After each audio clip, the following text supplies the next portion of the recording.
Okay, well, it's what day is it, Shirley? Thursday morning. Thursday the 22nd, I think. So we are live, and we're talking about menopause, moving through menopause. We're still moving through menopause. We have had a busy morning, Shirley and I, which is wonderful. We're happy to be busy, aren't we, Shirley? We absolutely are. So Shirley Ward is a registered nutritionist, and food is, you are what you eat, and I'm afraid that there is so much truth in that we cannot ignore it. We are talking this morning about hormones and menopause and the variety of hormones, because it isn't just about estrogen or estradiol. There's a whole cocktail of hormones going on, and so there is a lot we can do with food. There are people who, like myself, I opt for hormone replacement therapy, but all that's doing often is just taking the edge off. It's, we're not restoring the levels to the former glory, and so still we have to consider ancillary measures that we might take, and food is definitely top of my list anyway, and I'm sure it's top of your list, Shirley. It certainly is. Now, I see with clients regularly how much it has an impact, and so supplements have their place, but first and foremost, dietary sources is always my first place to go. Yeah, definitely.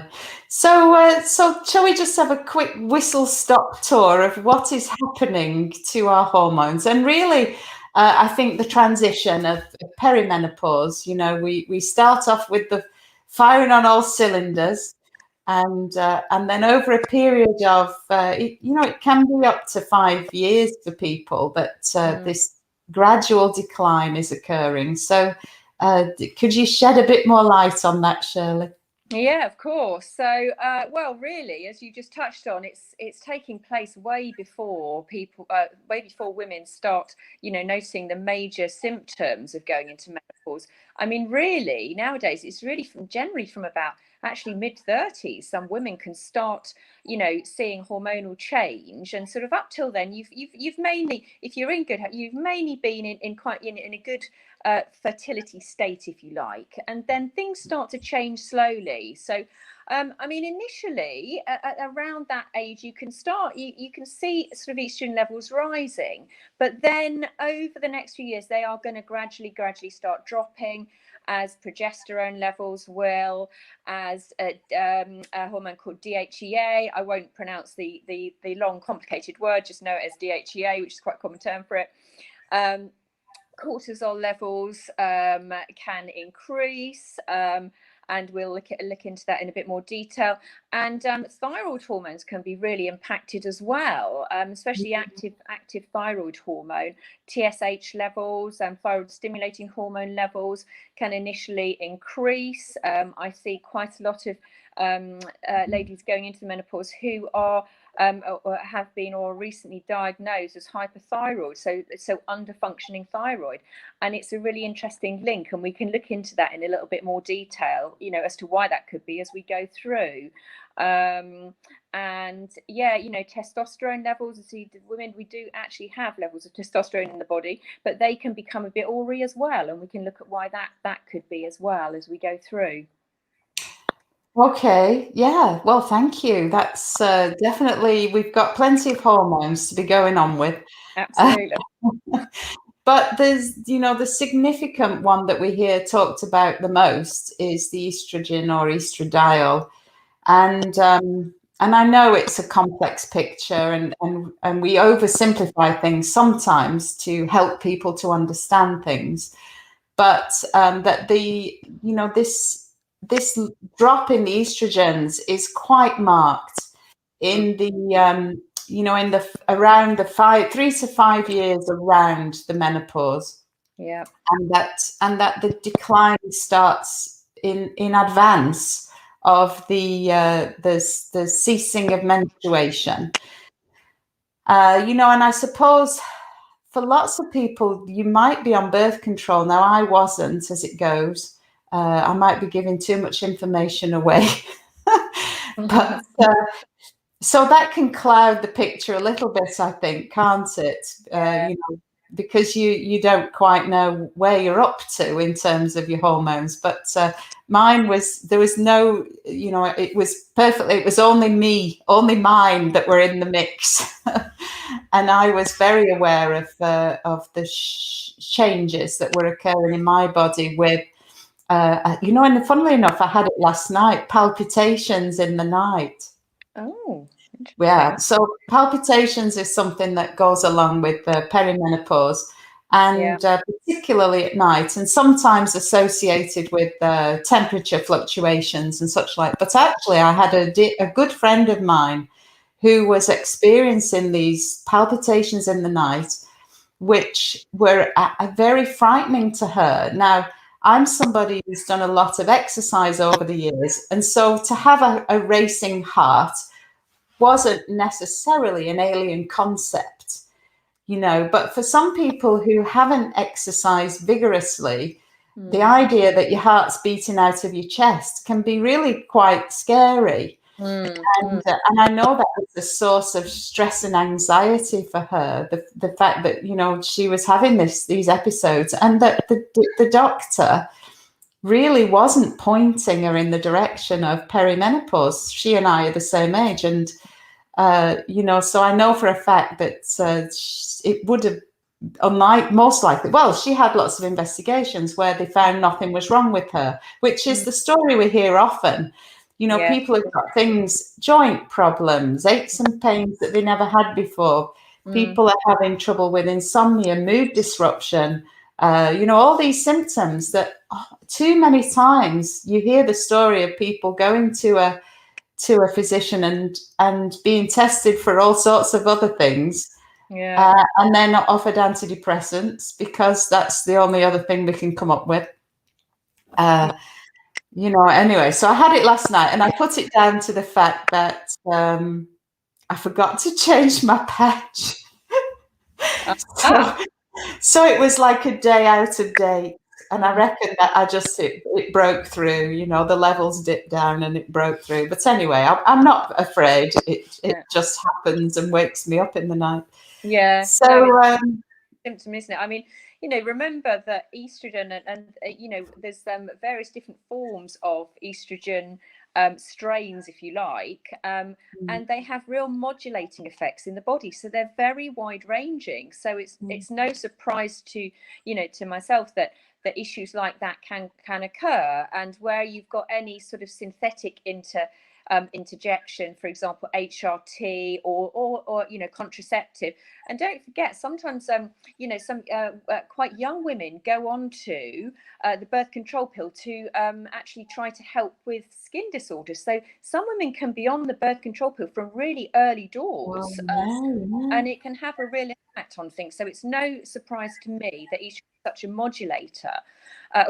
Can create those kind of symptoms, because it's modulating and sort of balancing properties. It's a really interesting, you know, set of substances, the estrogens, if you like. And one thing that I thought might be quite interesting is looking at what we call Zen estrogens. I'm sure you've probably come across those, Philippa. hang on, you broke up when you said it. Say it again. Zen estrogens, Zen. Oh, okay. Well, Zen estrogens are sort of estrogen imitators, if you like, and they can be found in a lot of different sources that, you know, perhaps you know, some people are not necessarily as aware of.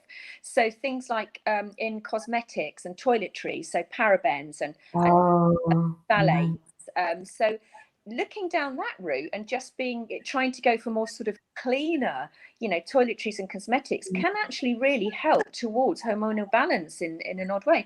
Estrogen is getting into our water supplies, you know, through birth control pills, through HRT, etc. So you know, it's just being aware of things like that. And in tin linings can also be linked with you know, imbalancing estrogen levels too. So it's really interesting when you dig a little bit deeper. It's not just food sources, it's other sort of lifestyle elements as well to be aware of. So going a little bit more natural, a bit more organic, going for products that, you know, have got no synthetic parabens in, no phthalates in, is a really good thing to be aware of as well, and to start doing if you can.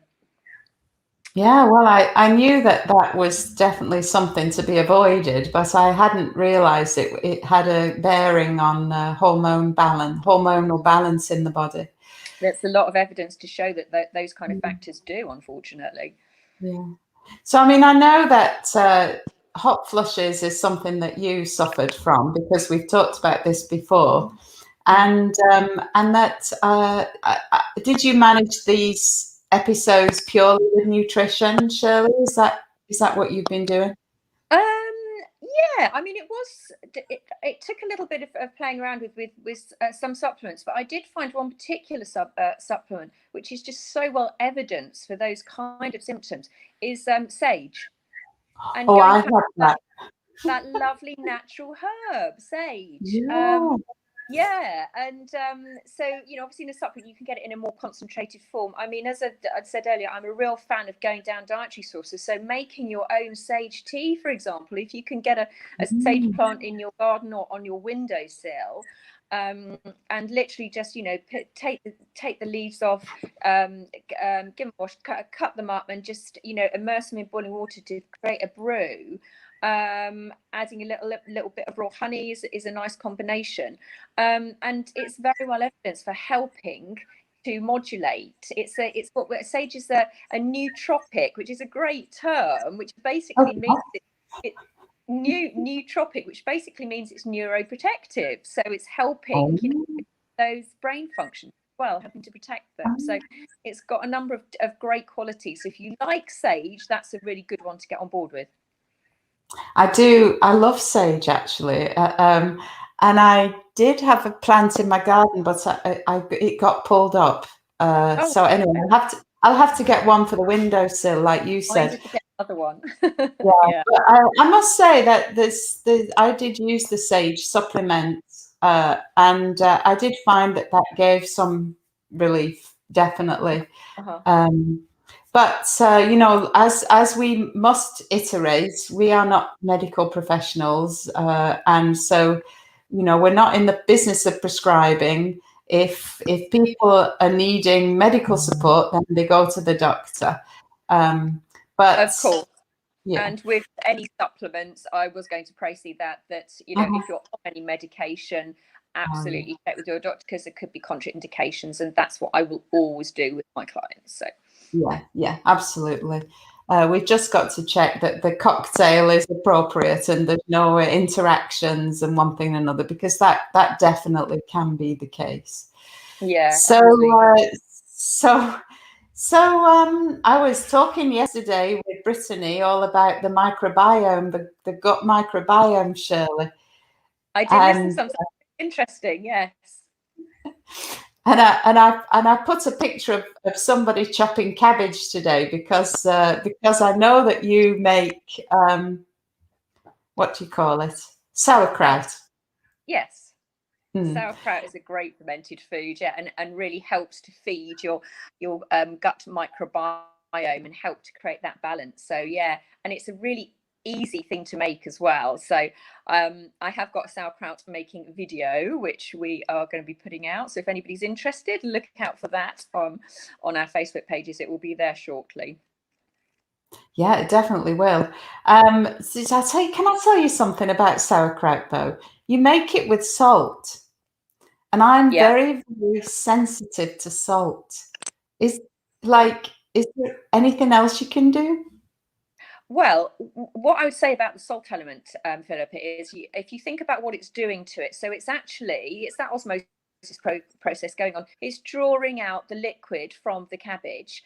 And so that liquid is going to start the fermentation. So for one large cabbage, you're using a tablespoon of salt. So it's pretty low. And as the cabbage ferments, you know, when that sauerkraut is done, it shouldn't be tasting salty, because that's all kind of been diluted and sort of, not used up is the wrong term, but it's not going to be high in salt, is what I'm getting at. It's that just kind of kick-starts the fermentation process, if you like. Okay, well, I was wondering that. See, I wore my avocado toast T-shirt for you because we're talking about food.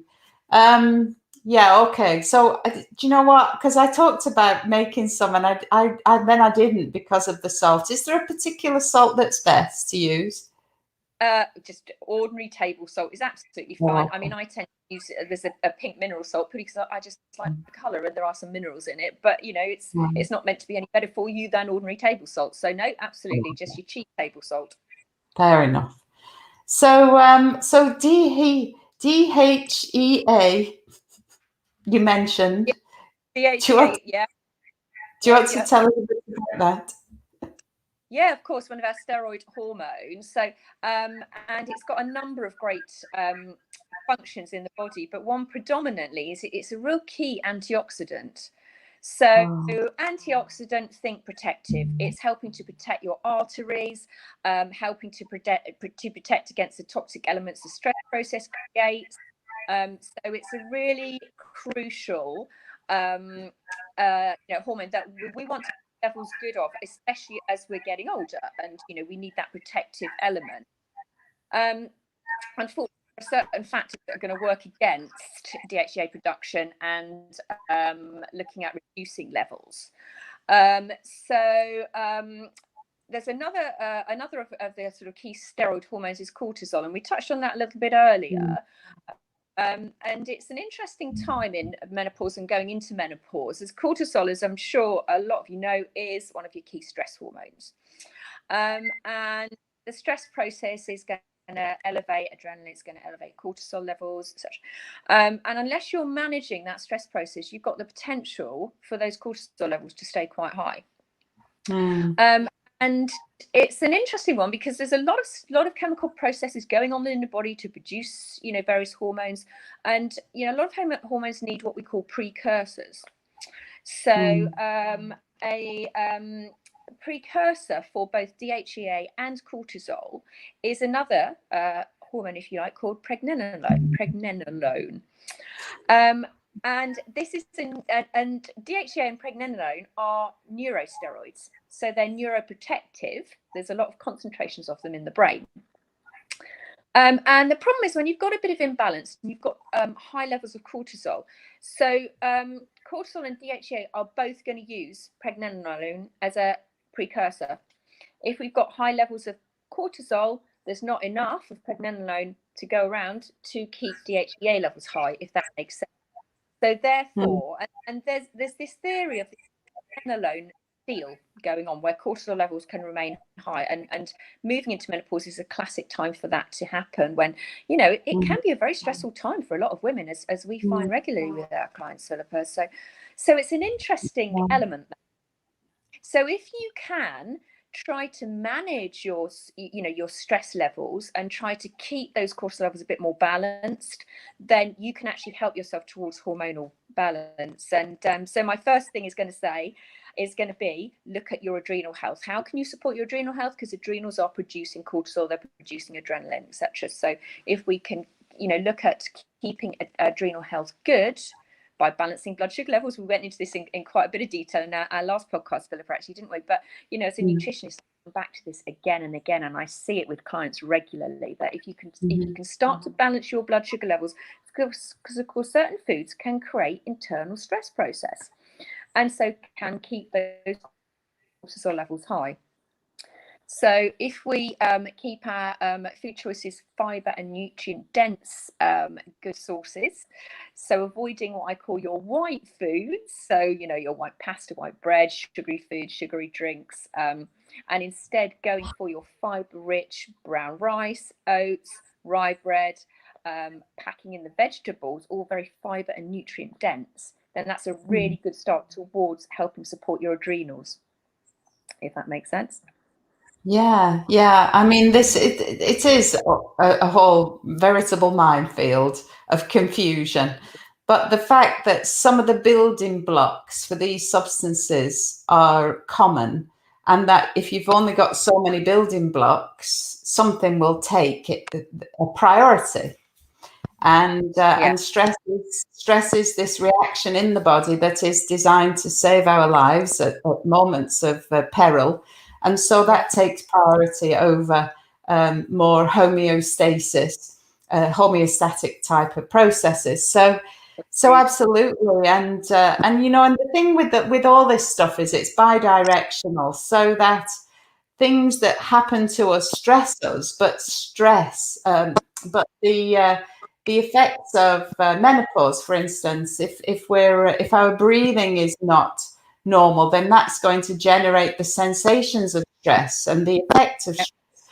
So there's so much knock-on effect going on that it becomes kind of a bit of a jigsaw puzzle as to how do we break into this cycle, or where do you interrupt the processes to optimize the situation.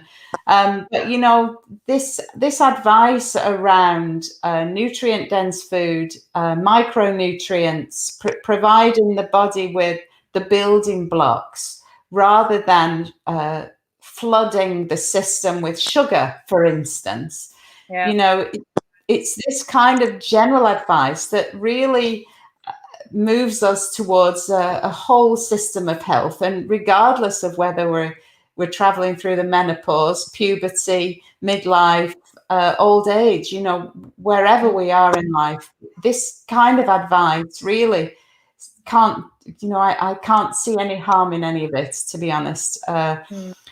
Whole foods, single ingredient foods, as near to the plant as possible. It's a great start. And it goes back to, it sounds really corny, but we are what we eat. If you're eating sugary foods all the time, where does that kind of leave you? Moving towards, long-term health.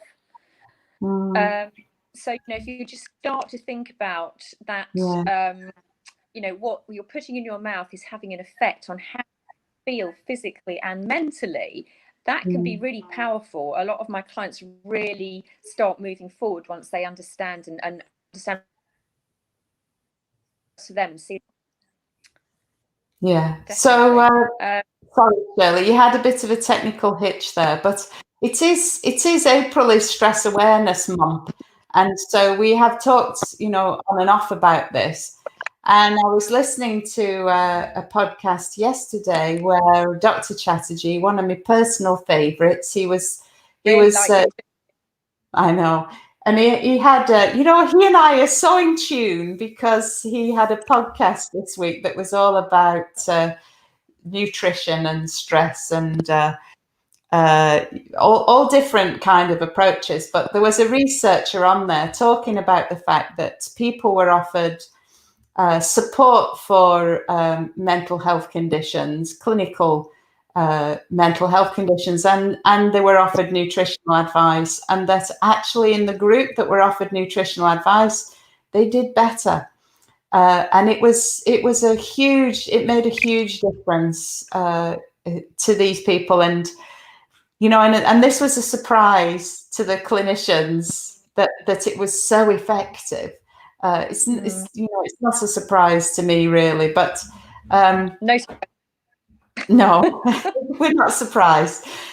But the fact that you can influence your biochemistry,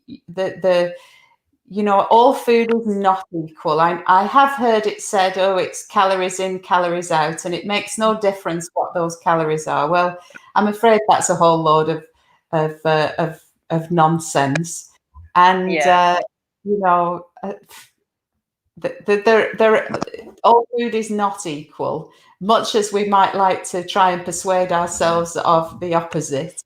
And I mean, it's just a question of if you're sailing through life and everything's hunky dory and we don't have any issues, then you know what you do on the weekend in terms of alcohol or food. If you feel like your life's perfectly fine, then fine. But for those of us who might hit rocky times, and particularly traveling through menopause, unless you've had that experience, you can't possibly know what that's like. And No, so for me, it was all hands on deck. Anything I could do to smooth the waters.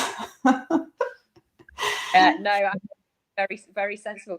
And I think, a good way to look at things, which seems to be quite helpful for some, is nutrients, not calories. Counting nutrients, not your calories, is a really good way to look at things. So yeah, it's been quite helpful. And one other thing I wanted to say about hormonal balance is another good way to help yourself is to make sure that you're supporting your liver. Because the liver is so multifunctional, amazing organ, and one of its key properties, as well as being detox, is to deactivate old hormones, to stop them circulating in the body. And if your liver's become overstressed by, going back to what we were saying about blood sugar balance, your liver is storing, releasing glucose into the bloodstream. And if you're having a lot of stress in your life, then that's going to be happening regularly, overstressing your liver. It's not going to be as effective at detoxing, for example, and it's not going to be as effective at deactivating old hormones. So you've got the potential for those to still be circulating and creating some detrimental effects. So liver support is a really good thing to think about. And there's some evidence foods that can be quite helpful to support the liver's detox pathways. These are your brassicas, like your green leafy vegetables. So all in season at the moment. So broccoli, cabbage, cauliflower, kale, and fresh beetroot as well, actually. Oh, so I love beetroot. Yeah, so fresh, not pickled, is great. So yeah, there's some good evidence around there. So just some other tips on how you can help yourself from a liver support and how that can help you from a hormonal balance point of view as well. Oh yeah, perfect. So support the liver because it's doing all the hard work, detoxifying our bodies, and it's got a lot to deal with these days. It really has. Yeah, and I think moving, as we're fingers crossed, moving slowly, opening up from lockdown, I think it's a great time to start detoxing and then moving forward from a health point of view, really. Yeah, it's another. A new phase, isn't it? Any time of transition from winter to summer, out goes the winter wardrobe, in comes the summer wear, and there's always that time in between where you think you end up in the wrong outfit. Is happens to me. But anyway, it's always a good time to start a new program, especially in the summertime when we can load our plates with salads and vegetables and lots of raw foods as well. So and fermented foods that we talked about earlier. And fermented, on the side, of course. So the only other thing you mentioned was the thyroid. Now I am actually hypothyroid and take medication for it. And I just have something in my mind about brassicas and thyroid. Am I wrong? Is there a thing there? There is a link there. No, you're absolutely spot on, Philippa, and that's a very good question. So brassicas can have a bit of an iodine blocking effect in the body. So if you are hypothyroid, then you're probably best to keep those low. Or keep them lightly steamed to reduce that element.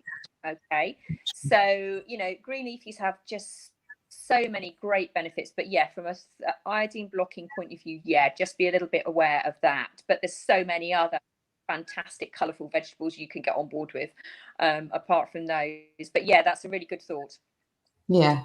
Okay. Well, thank you, Shirley. A whistle-stop tour. I know. More to follow.